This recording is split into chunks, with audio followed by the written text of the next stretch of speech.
I'm a huge lover of zombie games, and that even includes the Walking Dead title that no one liked. In this game, Garage, it's a top-down retro 80s style zombie shooter.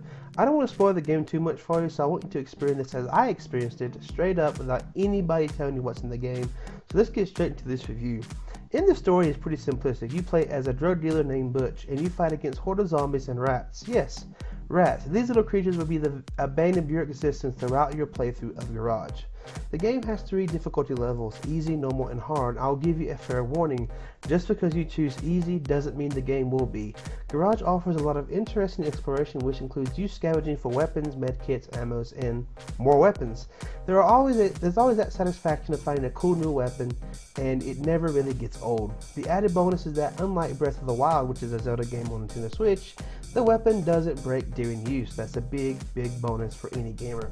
The overall mechanics of the game are the worst part of it. They're clunky. The shooting isn't smooth, and the melee feels just as clunky as the shooting, although just a slightly bit more refined. This doesn't take away from the fun factor of the game. I love the game. Each level requires you to find a key so you can progress to the next one. As not to spoil the gameplay, I won't tell you what kind of surprises that you will encounter towards the end of each level. Overall, the gameplay is fun and never gets too boring or too stale. The graphics are retro 80s in pixels. Now, I love the art style of the game, to be honest with you, and it actually fit really well with what the game was trying to pull off. A retro style top-down zombie shooter. Now there are cutscenes, but the cutscenes always seem, in my opinion, to take away from what the game is trying to do, and I find them really distracting and didn't really care for them. But they're there, and they try to give the game more of a modern feel, but I enjoy the 80s retro a lot better.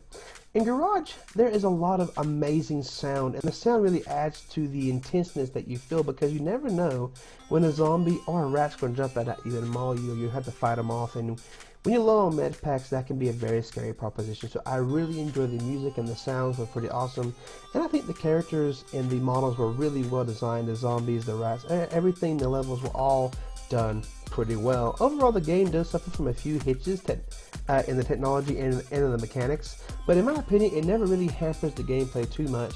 And if you are having a problem with the combat, you will die and just restart over. It's not a big deal. It never really takes away from how the game is played or the fun that you have playing this. The game does present a challenge to you, and no matter which difficulty that you have it on, it is not going to be easy.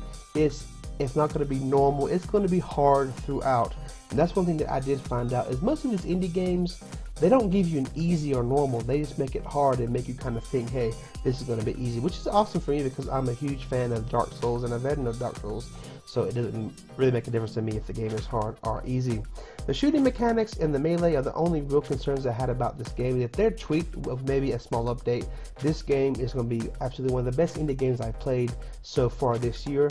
I have to say it's a lot of fun. I enjoyed my time, and it definitely is a game that I could feel that later in the future could benefit from DLC and some support going forward, as I feel that maybe a sequel could be afforded if people take enough attention to actually check this game out.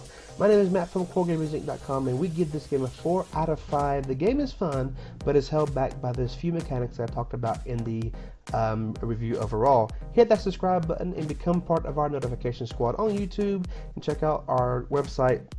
Links down in the description below. Thanks for watching, or if you're reading this on the website, thank you so much. I'll see you next time. Bye bye.